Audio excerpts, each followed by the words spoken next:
Okay. Well, how should I introduce you? I mean, you're a YouTuber, but like, as what kind of YouTuber should I introduce you? Currently, I am more so focused on personal development content. My main goal is to inspire young men to dream big, but everybody inspires them to dream big. How many people actually get young men to take action on their goals? Now, my goal is to actually help them take action by providing them guides and also the correct amount of inspiration. So, That sounds like a life coach. I, I don't like the term life coach because I don't feel I'm qualified enough to be coaching anybody. I'm more so giving them the information. I'm going out exploring, taking 5 steps ahead, and coming back and telling them what to do for those next 5 steps. I'm just taking it one step at a time with them. So, what was it like personal development? Yes, personal development, self improvement. Okay, is that like just generally, or like because there are a lot of, well, I know you. Okay, you just said you don't like the term coach, but there are a lot of coaches that have like a specific area, and I saw like with you as well. I mean, like at least some videos are like more focused on like dating advice and stuff like that. Do you have a focus, or is it just general? My main focus, three main focuses of the channel are psychology, religion, and self improvement because I do not think people can go upon the path of self improvement without having a religious framework to follow.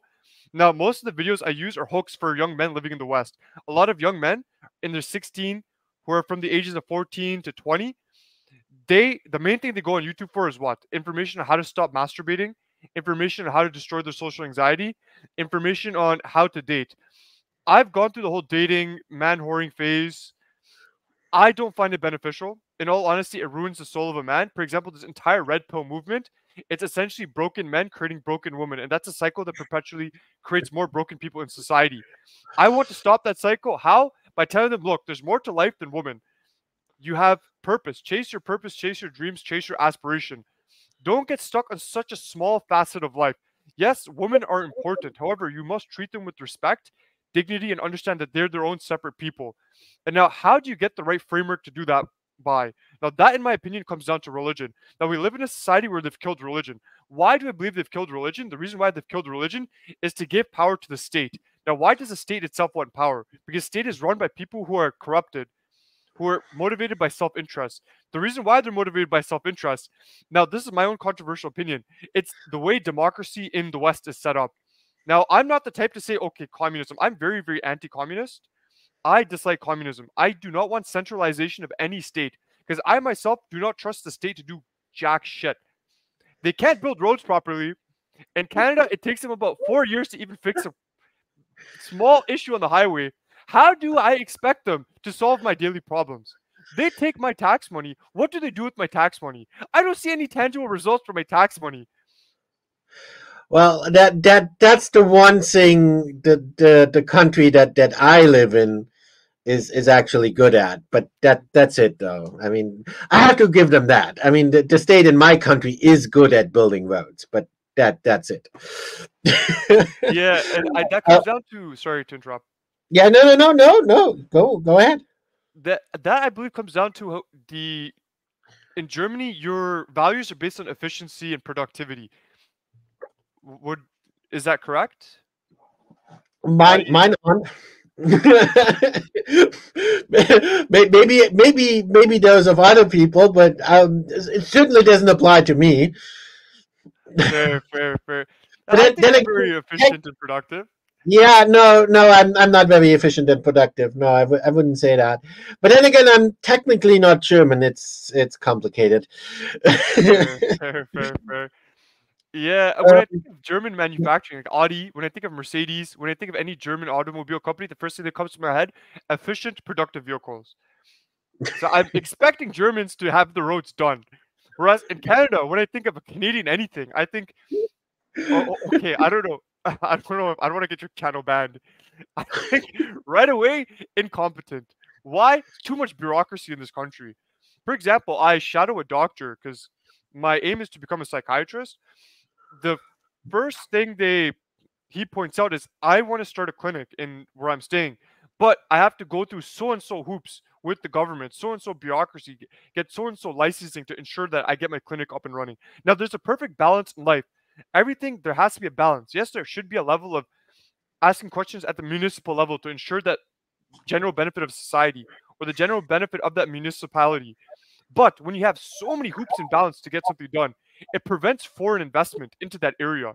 Now, you could say, oh, foreign investment is an issue. In my opinion, foreign investment is important to an extent. For example, in BC, here in Canada, all the Chinese, they've bought up property in Vancouver, and there's no property left for the local people in Vancouver. Now, to an extent, foreign investment is required. However, you need to find the right balance where not only foreign investment is coming in, you have enough property available to the people living in that area.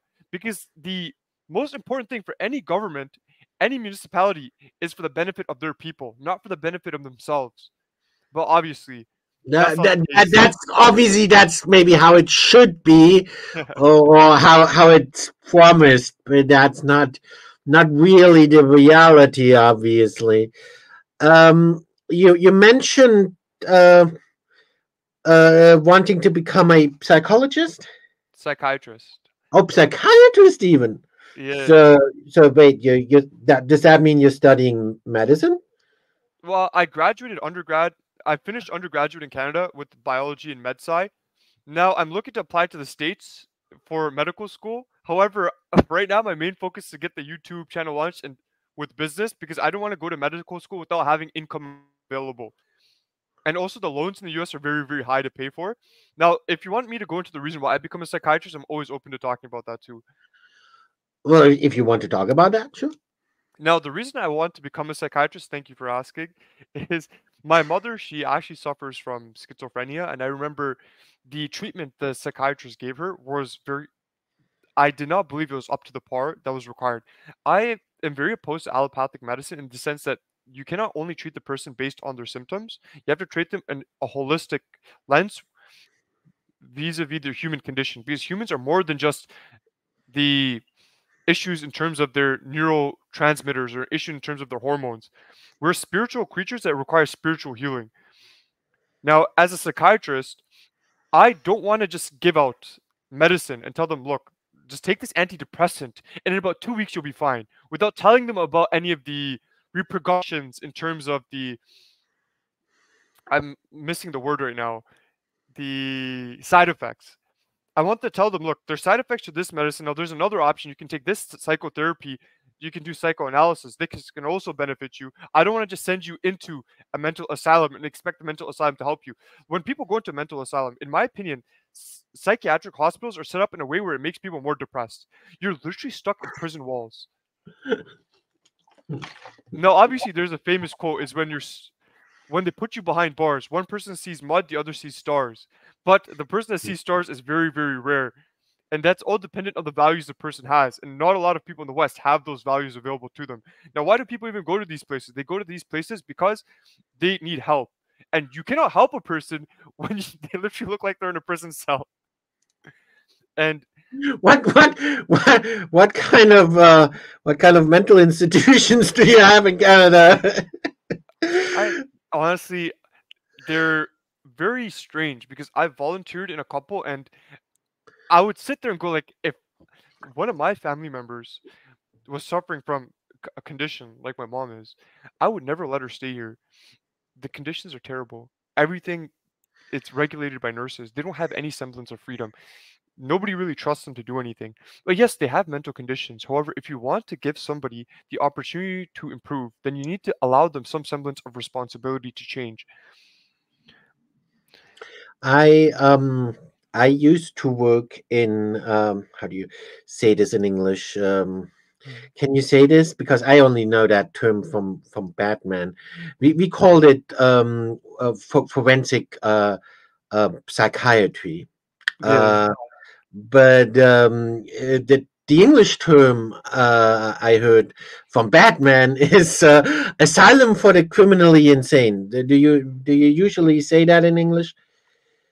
It's forensic psychiatry. Forensic psych. Do people? Yeah, but people.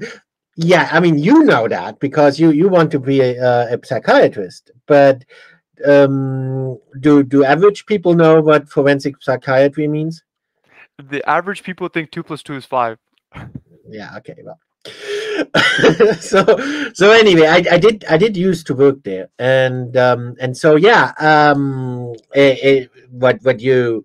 what you just said was correct, at least about the place that I used to work at. But that was because that was the forensic part of the psychiatry, right? So obviously it was gonna look like a prison.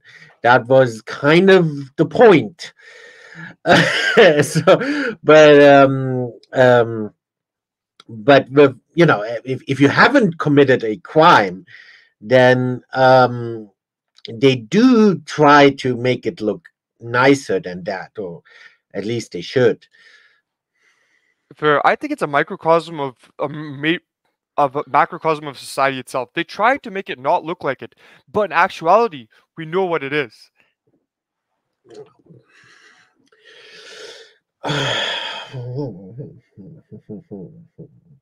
Uh, oh yeah. I before I forget, I do want to tell you that I think you should if it is at all possible, you should try to go through with that and become a psychiatrist, because I think you have the right attitude. Because that's a well, what you addressed, and what you the problem that you seem to have noticed as well is that you go to a psychologist, and maybe he does psychoanalysis and whatever, and he tries to help you, but he doesn't give you medications, right? Mhm, But he purely does like psychoanalysis and stuff like that.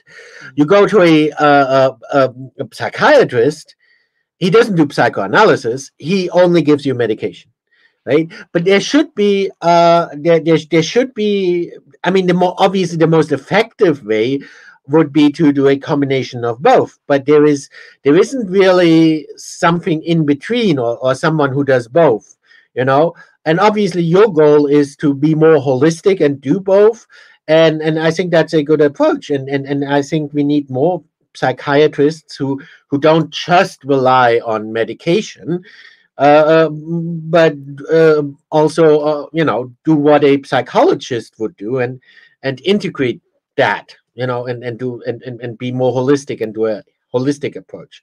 And obviously in order to do that, you do have to become a psychiatrist. Just being a psychologist isn't enough, because then again you're stuck with just basically psychoanalysis and so on, you can't give medications at all. I think it should be a more holistic approach where you're able to do both as required by whatever the situation is. yeah, I would fully agree with you, and I'm luckily I came across reading C.G. Jung and Alfred Adler, Freud early on, because if I feel I didn't read them, I wouldn't have understood how powerful psychiatry could be. It's a method of it's basically doing surgery to your mind, surgery to your thoughts, and I'm very, very interested in the human mind and how people work. That's why I've sat down. I've read a lot about body language. I've read a lot about psychology, influence, persuasion. Why? Because my entire life, there's always been one thing that's been bothering me, and that is how does the human mind actually work? Oh, I can't tell you. Yeah. Yeah, but actually, keeping with that holistic approach, you go even one step further, because again, you incorporate something that usually is also separate. I mean, there's a lot.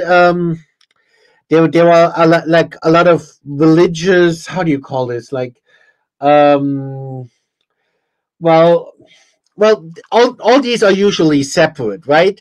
I Mhm, mean, some people, when they have problems, they talk to clergies if they are religious, right? But then they're only gonna talk about matters of religion, mhm. right? And of course, then some people, when they have problems, they go to a psychologist, and then they. But you even include religion, so I think that's a very, very good approach, a very holistic approach, because otherwise the people would have to go to several other people, and obviously, like the one person isn't gonna know, what you told the other person, and it doesn't really work. So if you have like one person who can do all these things for people, that would of course be perfect. But we don't usually have that in our healthcare system, Mhm. and so I think that's a very good approach. Yeah. Yeah, there's 2 points to make on that, Emmanuel. You brought up a very good point, is where people go to multiple separate different people for treatment. Now, the issue becomes is how are all those people going to communicate to each other if they don't have a core central framework to work under? Well, actually, they're not even really supposed to communicate with each other because they're not allowed. They're not allowed to, doctor-patient confidentiality, or however you call that in English. So they're not usually allowed or supposed to talk about it. Yeah, and on top of that, the ego gets in the way. As a psychiatrist, like, why am I letting a psychologist or why am I letting a clergyman or a mufti or a rabbi go under all of this? This should just be my job. Whereas, Right, but that's the attitude of everyone. That's Mhm. that's even the attitude of the clergy. Yeah, He also thinks, oh well, this is a religious matter. This everyone thinks it can all be solved just with whatever method he knows. So the religious person thinks, well, this can all be solved with religion, and the psychologist thinks this can all be solved with psychoanalysis, and the psychiatrist thinks it can all be solved with drugs. So yeah, yeah. where it's in actuality a combination of all these things that benefits the patient. On top of that, the patient gets tired. Why am I going to all these different people? And I can just go to one person, as that one person can help me solve the issue in a more personalized level. Now, that's also another issue in terms of psychiatry or modern day medicine. Is not very personalized towards the patient. Now, they are making a change in terms of that. However, change in itself takes a long time to implement if you want to implement it properly. Also, the next point is that's a very valid point you made in terms of the treatment coming from multiple different angles, as psychology itself is the study of the soul. Now, the soul is very multifaceted. It's not just the angle of, okay, I need treatment here. It's religion. Okay, now what are the external factors involved? How important is their social conditions? How important is their diet? How important are all these facets? All these things come together to help heal the soul. Now, people always focus on one problem for their entire life and say, this is the problem that's causing me pain. Whereas it's not just that problem, it's the mindset you've created around that problem. It's the experiences that you've allowed yourself to use to justify the problem. I.e., there's the approach of teleology versus etiology. Etiology is cause and effect, where teleology is you have a purpose, and now you're using that purpose to justify the cause and effect. Now, I feel a lot of trauma comes down to we find a justification for ourselves. We create a core value, i.e., I'm a helpless person. I can't do this. And then we look through our experiences and say, okay, this experience proves that. That experience proves this. Whereas instead, we should go down and solve the core problem, which is why do I feel like a helpless person? Why do I think I'm no good? The reason why is because I've justified this as a belief. Now, why have I justified this as a belief? Now, that's up to you to solve. People can either spend their entire life solving this problem, or let me think. Go on. Or they can have the courage to take the first step to see, okay, what is the problem? Not and spend their entire life. They can spend their entire life running away from solving the problem. Or they can have the courage to sit down and understand, I am the problem. Now, how do I solve the problem? Now, this isn't the message a lot of people want to hear. They don't want to hear, I am the problem. But the only way for you to make a change is by taking accountability, is by taking responsibility for your situation. No matter how bad, how much external influence there was, simply take accountability. That's going to give you the first peace of mind, or it gives you agency to make a change. Are you going to allow yourself to lose agency where you have an external locus of control? I would rather convince myself that I can change my circumstances if I.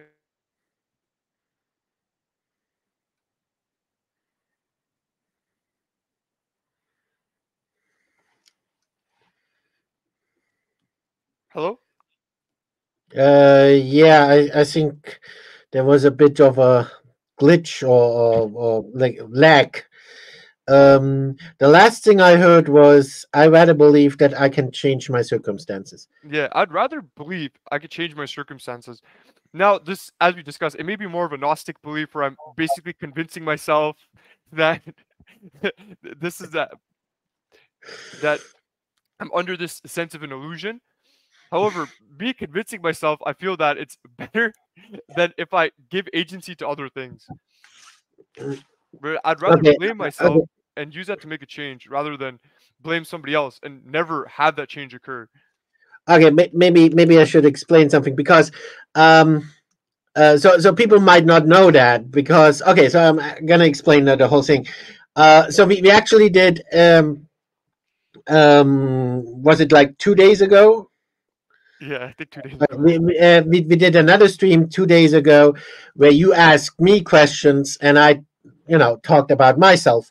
And then we thought, okay, well, we're going to do it the other way around and I'm going to ask you some questions and you can talk a little bit about yourself. And we thought, well, we put the one video on your channel and the other video on my channel. Right. So, and when we did the stream 2 days ago and I talked about myself, I talked about how I grew up in a Gnostic religious movement. And so we talked a little bit about Gnosticism. The thing with Gnosticism is I'm not. Maybe it came across like I'm like totally opposed to. I tried to explain that already in the stream. I mean, I'm not totally opposed to Gnosticism in general or all Gnostic concepts. It's not like that. That's not what I meant. Just some of those specific aspects of specific groups, like the one I grew up in, um, and because I feel they go too much into extremes. Are you still there? Sorry, my mom walked in. Oh, Yeah, I'm good hi, now. mom. Okay, um, so yeah, I feel some of these specific groups go too much into extremes. Some of these starting points aren't necessarily wrong, So, for example, idealism, in and of itself, it's not necessarily wrong. But if Gnostics do idealism, they go to an extreme and they make it into absolute idealism. Mhm. Um, same with materialism. Some Gnostics are actually materialists, but you always have one of those extremes. Either it's absolute materialism or it's absolute idealism, Mhm. and rejecting anything in the middle. Rejecting any more moderate position. Mhm. And that's the problem I have with Gnosticism, that they always take everything into the extreme. So um yeah, I know there is a bit of an overlap, and there are some concepts like what do you call this, like neuro linguistic programming, this like fancy stuff that some people come up with nowadays, which is basically just, again, it's like a simplified form of what some Gnostics do, who are absolute idealists. Because they are absolute idealists, they reject reality, and therefore they think that as long as they just think something, it becomes reality. So, and we talked a little about the Matrix movie, and you can see that very well in the Matrix movie, where as soon as they think and convince themselves that they have superpowers, they have superpowers, right? Of course, obviously, that's too extreme, and that's what I'm trying to say is Gnostics take everything to an extreme, and and then it becomes wrong. But of Mhm. course, if you don't go to that extreme, um, of course, it's not necessarily wrong just to have a positive attitude and think that, oh, you can do something, you can overcome something. Of course, it's gonna enhance your chances Mhm. of accomplishing something if you believe in yourself and believe that you can accomplish that. Of course, Mhm. it's going to enhance your chances. Yeah, so of course, if you take that attitude but don't take it to that extreme, then Mhm. I'm not against it. Mhm. That's a very valid point, and everything in life comes down to going down the middle path, where you're not just disregarding your spiritual needs, you're not disregarding your materialistic needs, you're finding the correct balance. So, in my opinion, that's the point of life: is finding that correct balance of nurturing your spirituality whilst also pursuing materialistic goals, because we cannot live a fulfilled life unless we have a certain amount of money now, unless we have a certain amount of assets available to us, unless we have a certain amount of whatever needs we have in terms of food, water, shelter. And I do believe, however, everything comes down to nurturing your soul. As a soul is the foundation for your rational function. It gives you the correct values. It guides you towards the correct direction. Now that's where religion comes in. Now people can disregard religion now and go, "Oh, we have all these new age movements available to us that can basically give us superpowers." And these superpowers can, oh, if I meditate for 2, 3 hours, I can start levitating. That's utter nonsense. This is a new age movement that started in I don't know when, the recent last 2 centuries, last 2 decades. Now, religions, on the other hand, they've created civilizations. For example, there's the Christian civilizations created in Europe. There are the Muslim civilizations that were made, the Buddhist civilizations that were made. Now, if all these civilizations were made, to an extent, you have to say that there's something right or correct about these religions. Now you can say, oh, but now religion is dead. Is religion actually dead? Is the true question. As you know, Nietzsche famously said, God is dead. Maybe in certain. Well, I would say it's the other way around. Nietzsche is dead. Duh. God isn't, but Nietzsche is. So That's a very valid point. I That's mean, very, that's very valid. That's very valid. Yes, Nietzsche is dead. His legacy does live on, and we can learn a lot from his legacy. His ideas in terms of nihilism was very eye-opening for me, and he was, in my opinion, the father of existentialism. However, my knowledge of Nietzsche is very cursory. I don't really know too much. My main focus is simply just using the knowledge information I get around me to understand myself better. That's also a reason why I want to go into psychiatry, is because you learn a lot from other people's insanity. Now the only issue is when you go into the insanity of another, you can possibly go insane yourself. that's that's an interesting attitude towards studying psychiatry. You can learn a lot from other people's insanity. Yeah. Yeah. um,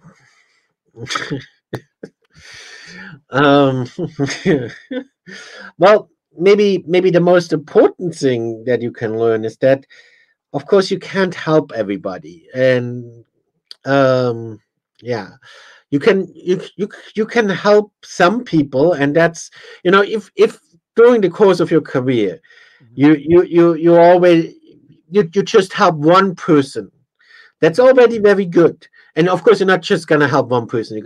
I'm sure you're gonna help a lot of people. But even if you just help one person, that's already very good. Mhm. Um, and that's already worth it. And of course, I'm sure you're gonna help many more people. But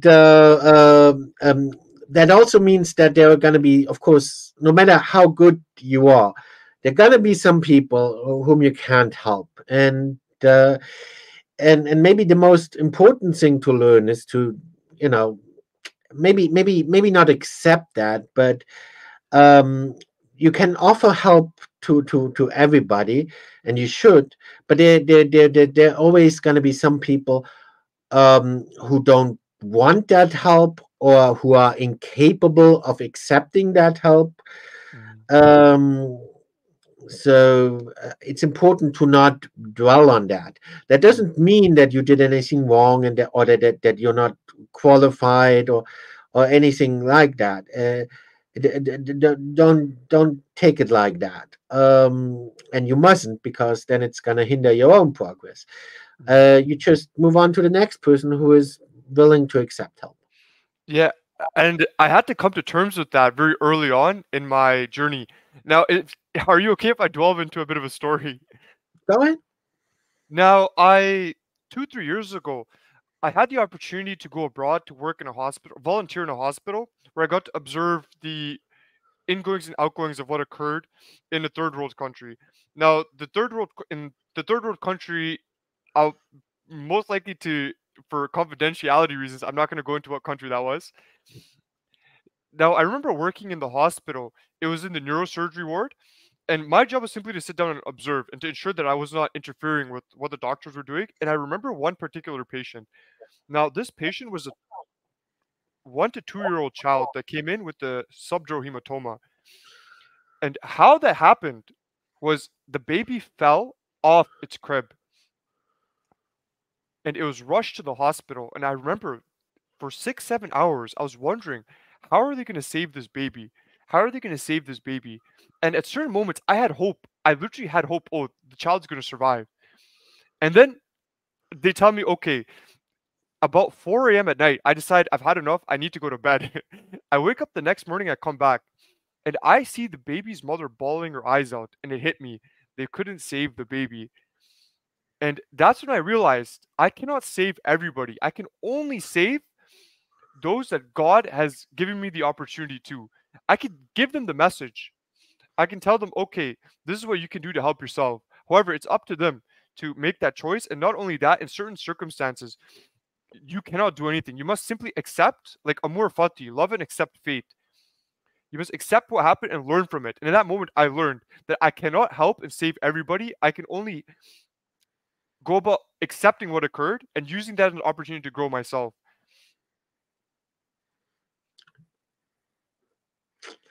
Yeah. Yeah. I got another story if you want to hear that one too. It's very interesting. Go ahead. So another story is I remember I came into the plastic surgery ward, and in that plastic surgery ward, I see a guy, his entire skull from here blown off, his arm was literally hanging by a thread, and he was lying there motionless. And I was absolutely in shock. I couldn't believe what I was looking at. I didn't even know how this guy was alive. And throughout the course of the surgery, the doctors did their absolute utter best to help the man as much as they possibly could. However, they had to amputate his arm. And while they're amputating his arm, I'm holding my own and thinking to myself, how would my life go if I had my arm amputated? And that really helped me to start empathizing with people with disabilities who were suffering disabilities, people who are suffering from certain conditions, because I cannot fathom what they're going through. The only thing I can do is sit down and listen, do my best to listen and understand them. Because I don't know how it's like to live with a single arm. I don't know how it's like to be blind. I don't know how it's like to suffer from deafness.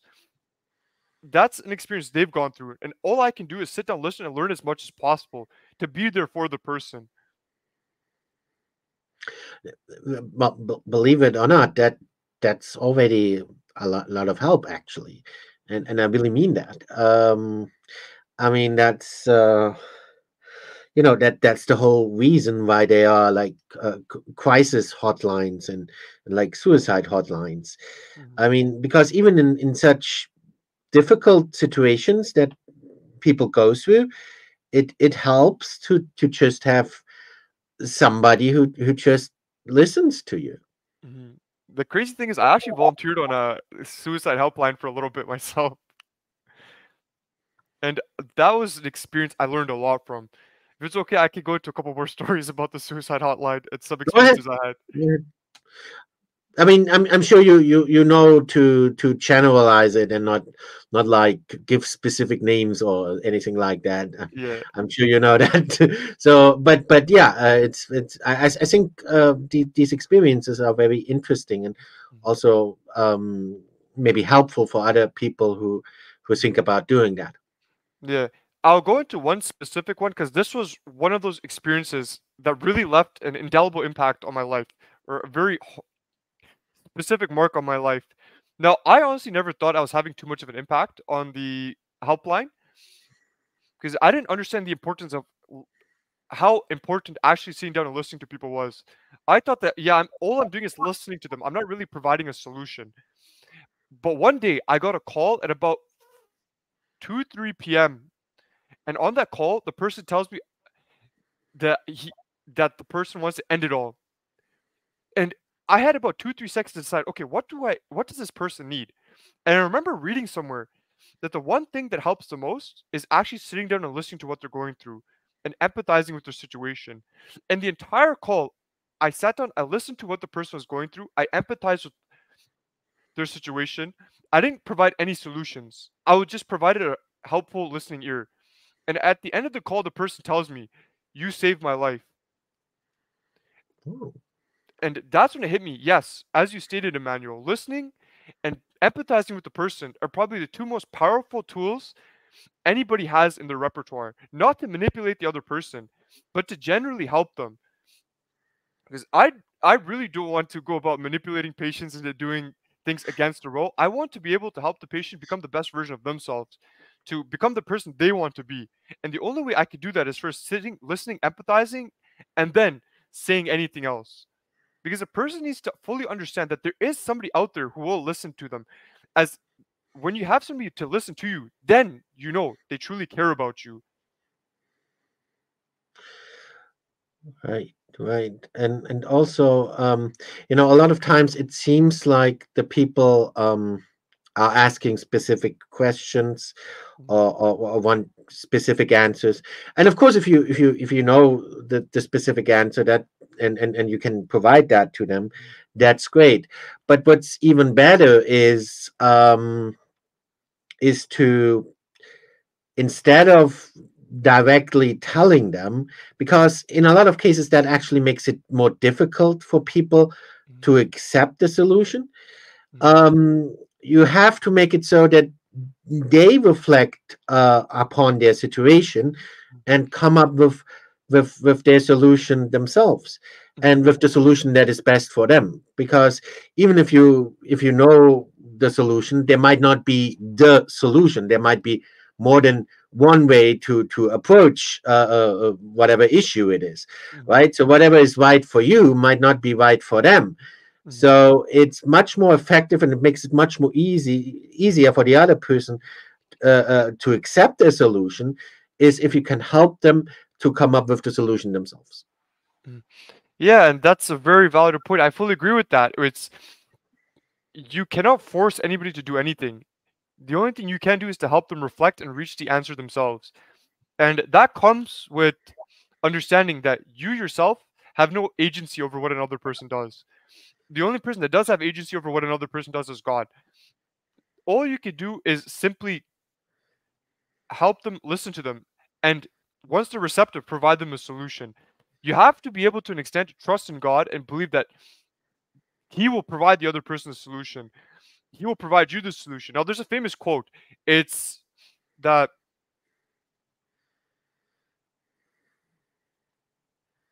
one sec. Sorry, I blanked on the quote. Just give me 2 seconds. I'll Yeah.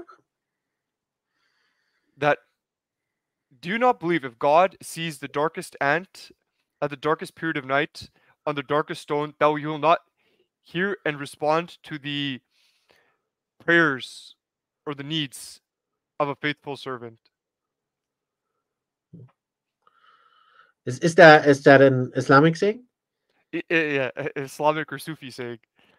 Oh, even though Sufi saying, yeah, because I figured it must be, because I'm not familiar with Fair, fair, fair. it. But the only kind of saying that I know is that I'm sure you know it as well, is the night is darkest right before dawn.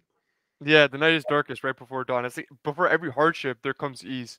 Now, there's a, if you're okay with me delving into going into this, there's a surah in the Quran. It's called Surah Ad-Duha. So in Surah Ad-Duha, the translation is, "I have not forsaken you, nor have I forgotten you, and your Lord does not hate you." Now, this is a very rough translation, and your future is brighter for you than your past.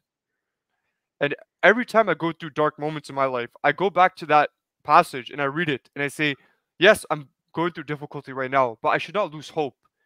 I should have faith and trust in God and believe that no matter what happens, He'll always be there for me. Now, God and Himself, yeah, I say God has no gender. It's just, it's easier for me to say He. Just for any feminist out there watching the podcast, Yeah, "Oh, yeah, I don't think many feminists are gonna be watching either of our channels, so don't worry about that. very true, very true. You never know though. Just gotta clarify.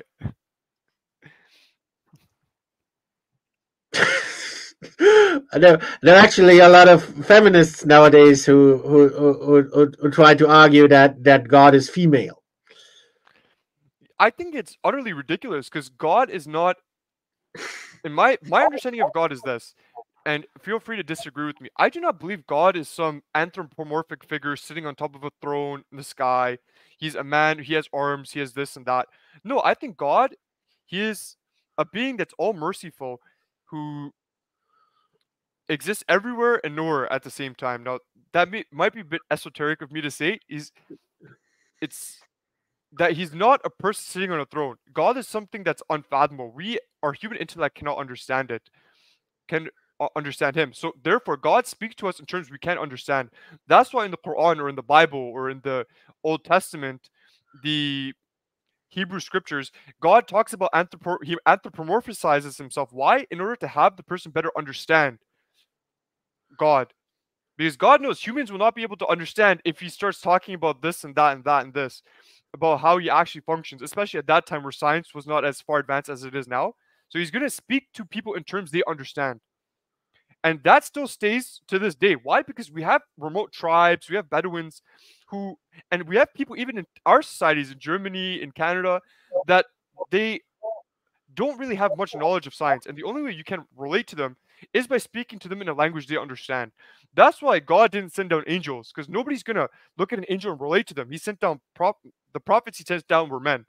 And then you can argue, okay, why didn't God send down a woman? We don't know if he did or did not, because the only prophets that they talk about were men. And men in general at that point, it was, believe it or not, we were in a patriarchal society. Now, in my opinion, patriarchy isn't bad if it is used correctly. And that is also dependent on the values of the society. And because they were in a patriarchal society, nobody was going to listen to a woman as much as they would listen to a man, as much as feminists want to deny it. As much as feminists think, oh, men and women are the exact same. No, they're not. We are not the exact same. Biologically, we're completely different. However, we have the same value. We just have different roles in society. It's a difficult subject because now we're getting a bit into feminism, which is well, like see, okay, well, now I feel I have to go back to Gnosticism again, because there is actually a connection between feminism and Gnosticism. Hear me out. So Hegel is all about the dialectical method, right? And of course, Hegel's dialectical method is different from Plato's dialectical method. For Hegel, it is more like an alchemical process. You take two substances that are opposites, and that comes from alchemy, right? So you take two substances that react with each other, you bring them into reaction, and then at the end you get a new kind of substance. And he tries to do that like with human society. That's why you have these two extremes.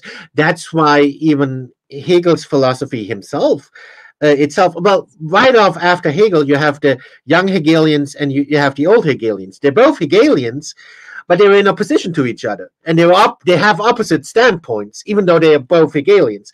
And that's the whole point of Hegel, is to create opposites and to create conflict among human society, so that through that conflict, he believes something new can transcend. And it's the same with feminism in a way, because feminism is, of course, also basically based on Marxist ideas, and Marxist ideas are again basically based on Hegel's ideas. So in a way, feminism is trying to do the same, just with gender. You have like female and male and female, right?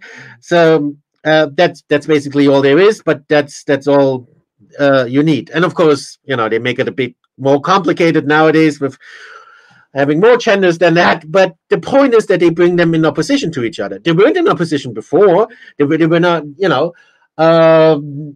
there was no conflict before, but they create conflict, and they say, no, the other gender is evil and whatever, and we have to fight and we have to struggle, conflict, yeah, so that in the end, and you can maybe already see that nowadays. I mean, nowadays you have all kinds of gender. Like, I don't know, I identify as a Pokemon, and I identify as a toaster, and my pronouns are, I don't know. so I mean, there are some people, I have nothing at all against people who are trans. I was actually, that's also an aspect of my childhood. I was actually trans myself, so I'm not against trans people at all. Um, so, but and of course, I'm also not against people who have, like, genuine gender dysphoria. I know what that's like, and I'm not looking down on these people at all. And I know there were some genuine cases like that. And I'm not trying to belittle that. That said, you know there are some, you're on TikTok, right? I've never been on TikTok, but especially on TikTok, you have, like, you, you really have people who like think that they're an animal, and like all kinds of things, and they obviously don't have genuine gender dysphoria, right? So they themselves aren't taking it seriously. They themselves make it look ridiculous. I'm not ridiculing them, but some people themselves, they they and I've seen a lot of cases like that, because under some circumstances you can get certain benefits if you claim that you have gender dysphoria, but maybe you don't. But you know, so to give you a simple example, in Germany, it's almost impossible to change your name. You know, almost impossible. I wanted to change my name. I simply wanted to have the name of my father. That's it. Just the name of my father. It's not too of a ridiculous request, right? I'm not allowed to do that. I'm not allowed to change my name to the name of my actual father, right? The bureaucracy didn't allow for that. But if I say I have gender dysphoria, no problem. Okay, change your name immediately. And that's just one simple example. There are a lot of examples like that, where it might be helpful, and all you have to do, at least in many cases here in Germany, is just say that. They don't send you to a psychiatrist or anything, and actually follow up on that.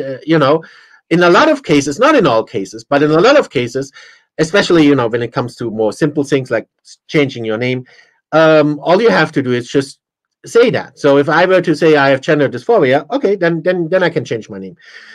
So yeah, but the point is that you can increasingly see that there are more and more genders and more people who themselves don't really take it seriously. And that then leads to, eventually, people are going to say, well, there are no genders. Gender doesn't matter at all, and um, and of course, I agree in so far that there shouldn't be a conflict between the genders, but they're gonna say no, no, no, no, no, no. In order to have no conflict, because it has been escalated so much, the struggle among all the genders, has been escalated so much that people just don't want don't want conflict anymore. And then they're gonna say, in order to get out of the conflict, they're gonna say, okay, there are no genders, and that's the point. They don't want to have gender at all, and it's not just with gender. They do that with everything, with religion, with nations, with whatever. Every part of the old society, they try to get rid of in that manner, so that in the end, people just gonna discard these old, outdated, patriarchal, or whatever, or racist, or whatever they're gonna call it, concepts, and every old concept of society, they're gonna label whatever. They're gonna label outdated and whatever they're gonna label it, and yeah, so that in the end they can get rid of all these concepts Uh, and Sorry, go on. transcend them. Get it? transcend them. Yeah, that comes down to the points you're making about Carl Schwab, where he's transhumanist, he's a Malthusian. There are two Another points. another transcendence. You know, that's the Yeah. whole point. It's that's literally what they're trying to do. They're trying to. That's the Hegelian process, where in the end you transcend it, and they're even calling it that. You know, whether it be transhumanism and so on. Mhm.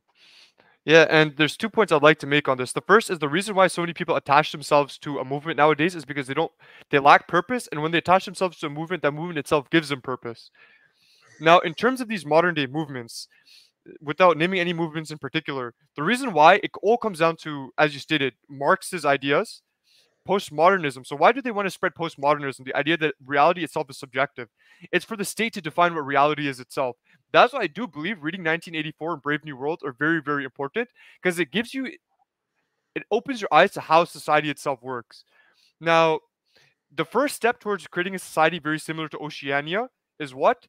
It's first by removing any aspects of the old world and having the person now reliant on the new world, which is the government itself. How do you do that? It's by removing any semblance of that vis-a-vis gender. Biology doesn't matter anymore. Spirituality doesn't matter anymore. The only thing that matters is what the state tells you to do. And that also comes down to Brave New World, where it's controlled via your senses, via your biology. And that's exactly what they're doing. Why do you think TikTok is so prominent nowadays? It's because they're controlling your dopamine circuits. Now, dopamine is a pursuit of pleasure. Dopamine is released in the pursuit of pleasure. It's not released during pleasure itself. Now, why is it important to have a neurotransmitter released in the pursuit of pleasure? It's because it keeps you moving towards a goal. What they want to do is they want to get rid of you pursuing your goals. So you stand around there like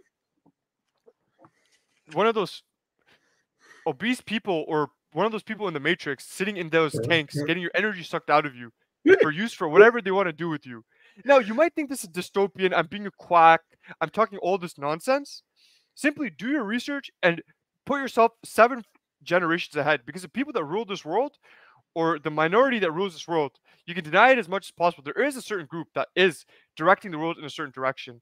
That's my personal belief. Now, You won't get any argument from me. fair. They think 7 generations ahead. Well, most people, they think simply in their generation. And now, if they're thinking 7 generations ahead, on the chessboard, they're 10 moves ahead of you. Our goal is simply to understand where they're going, learn from it, and use as much information as we possibly can to escape what they're trying to have us do.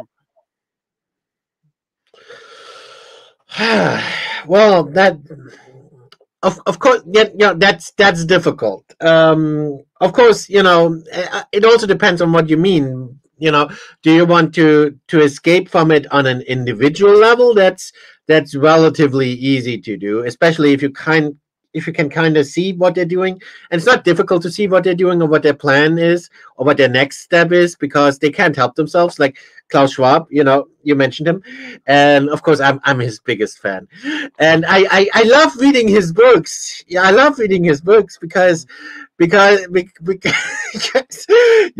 need to guess what his next step is because he can't help himself. He puts everything in his books. It's just all you need to do is actually read it, right? But no one really does that. But you should because he just plainly, it's not a secret. He just plainly tells you what his next plan is. It's incredible. So when when you have read his books and know what his next step is, well, then it's going to be relatively easy, at least for you as an individual, to get away from that. Of course, if you want to do that for the society as a whole, then it's gonna be more difficult. But as an individual, it's easy to escape from that and to all you have to do is to not to not go along whatever the next current thing is. And so for you on an individual basis, that's easy to do, but to do it to prevent them from doing that with the rest of society, that's gonna be hard, and that's gonna be tricky. And Luckily, I'm not in a position where I would have any hope of succeeding at that. Mhm. So, so they don't see me as a threat. But if you would actually be in such a position, that's the point where it could get dangerous. Mhm. It's like you know the Borg from Star Trek. You don't know Star Trek? Hmm. I know Star Trek. I never watched it though. Oh, okay. Well, they have the Borg, and they're basically transhumanists. No, they're cyborgs, and of course that's what transhumanists do. They want to create cyborgs, Mhm. and and they go around assimilating everyone to their collective of Mhm. cyborgs. And famously, if you're just an individual, they they're gonna ignore you as long as they don't see you as a threat. Mhm. Um, they only gonna go against you. They're not gonna go against an individual, not really. Mhm. They're only gonna start opposing you once you like really organize some resistance and Mhm. get some people behind you, and Mhm. then they will see you as a threat, and then they will come after you in full force. I just want to clarify for any of the people watching this video. This is all hypothetically in Minecraft. We're not talking about real life. We're talking about Minecraft. So if Well, anybody yeah, wants to talk, yeah, yeah. You're saying that for the YouTube algorithm. That's very nice. yeah, yeah, Uh, for the yeah. algorithm. Sorry, Welcome go to ahead. our gaming channel, where we Yeah. discuss Minecraft. Um, Everything we have said was related to the game Minecraft. It Mhm. has nothing to do with the real world or anything like that. Purely hypothetical.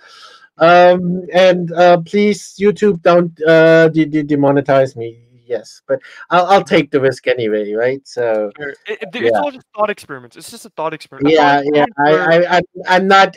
I won't be able to monetize this video anyway. So yeah. oh, fair, fair, fair.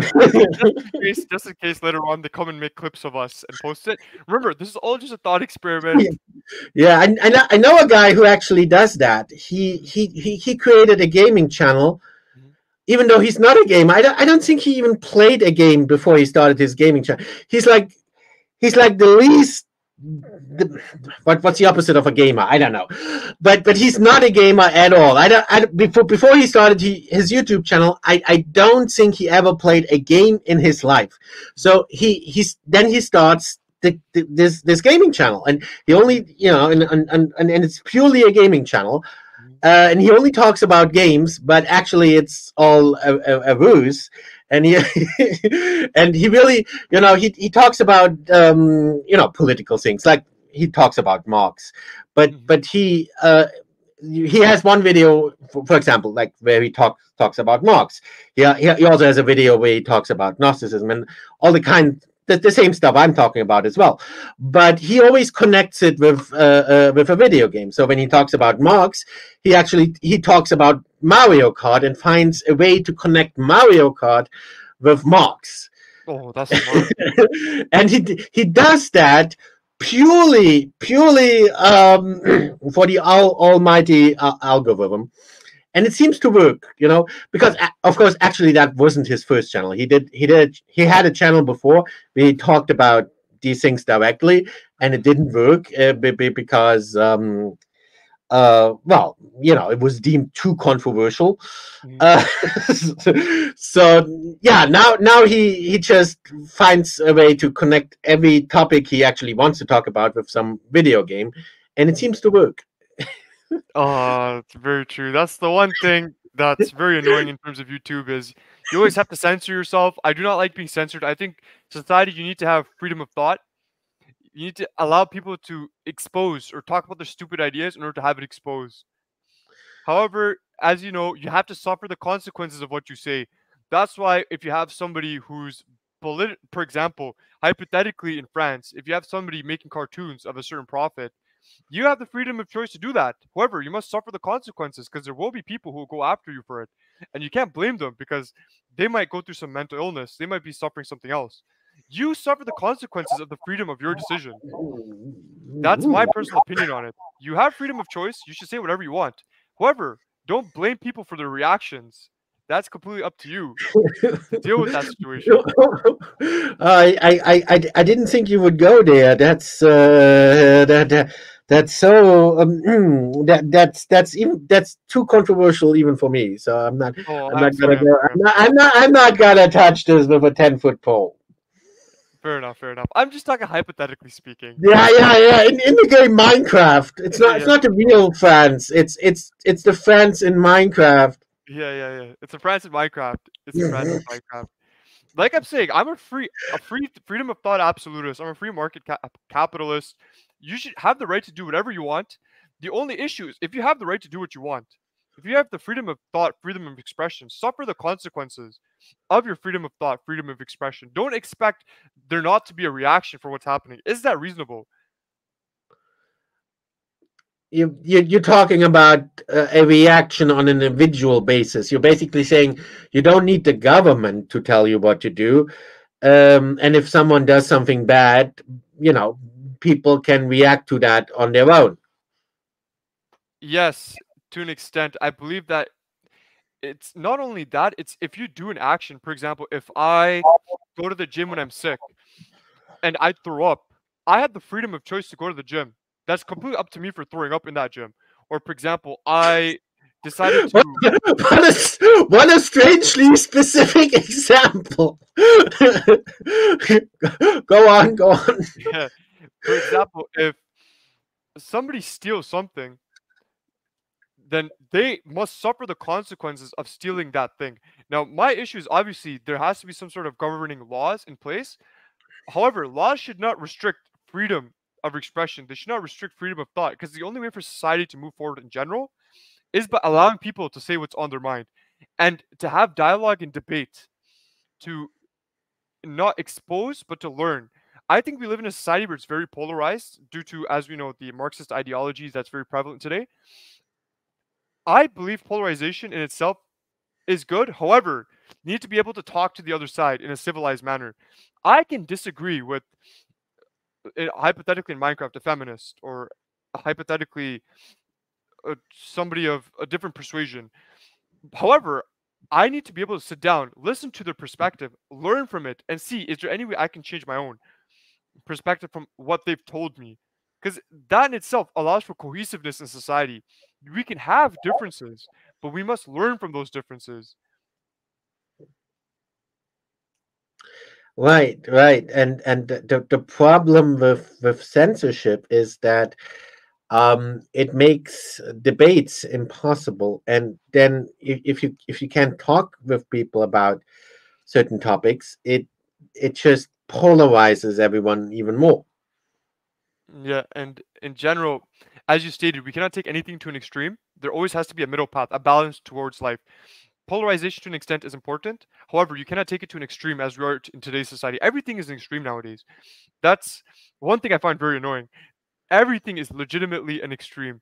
And the only way to even create a presence on social media, create a presence on YouTube, is by taking an extreme stance and standing by that extreme stance, being polarizing. That's the issue. I don't know if you're okay with me talking about this with Andrew Tate, for example. I agree with a lot of what he says. There's points I disagree with him at. However, a lot of people dislike Andrew Tate because he's very polarizing. He says things he knows that will get the algorithm to move forward, the algorithm to push him, to get people to watch him for an extended period of time. And that's by creating a visceral emotional reaction in the person. Why? Because we live in a society where emotions run everything.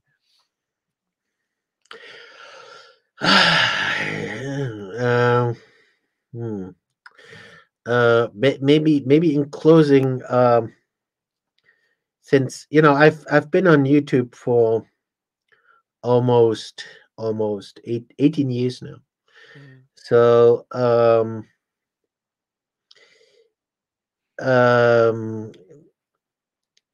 I want to conclude that, and I don't mean that to discourage you, but I don't think. I mean, feel free to prove me wrong, Mhm. but I don't think it will be possible for you to use your YouTube channel as a way to uh, well, as an income to finance um, your study of Mhm, psychiatry. mhm, I mean, like I said, feel free to prove me wrong, but I just feel, from my own experience, that's gonna be very challenging. And while I'm not saying it's impossible, and while I'm not completely doubting that you have the potential to pull that off, mhm, if you manage to pull that off, mhm, you could have also probably managed to finance your study of psychiatry in any other manner as well. mhm, Because doing that using YouTube is probably one of the the most challenging ways. mhm. I'm somebody who enjoys challenges. I'm somebody that wants to prove the world wrong. Therefore, I'm gonna continue with YouTube until it works. I'll make it work too. I'm fairly confident in that aspect. I have certain plans in place to ensure that it works. And God willing, with God by my side, anything is possible. Well, you certainly have the confidence for it, and that's already the one of the most important prerequisites. Mhm. Yeah. I have a quick question just before we end it. Go ahead. What attracted you to my YouTube channel? Your confidence. Mhm, Now, I don't know if that's genuine confidence or just confidence you portray on your YouTube channel because you're giving like life advice. So of course that's important to do. But mhm, yeah, I don't really know how old or how young you are. But when I first looked at your channel, I thought you were rather young, mhm, and yet you were coming across as confident and giving sound uh, um, advice about life and so on. Um, and I didn't, to be honest, I didn't expect that from someone as young as you, mhm. and the fact that you were able to pull that off, well, that impressed me. Oh, thank you so much. Just to let you know, I'm actually 23. So you are young. Okay. Yeah, Well, I'm that very that young. just that just makes it more impressive. That just makes it more. If you were 93, then it Mhm, wouldn't be so impressive, right? mhm. Uh, but to be 23 and to be able to pull that off, that, like I said, in my opinion at least, that just makes it more impressive. Yes. So Thank you so so much. I so appreciate so that. don't let, if you know that's what you want to do, then don't let people discourage you from that. Thank you, Emmanuel. I really appreciate your advice. And God willing, we will have more collaborations in the future. I like that. I like that. I appreciate that. No problem. Would you like to end it now? Bye bye. Bye bye. Take care. I'll end the recording and then. What did you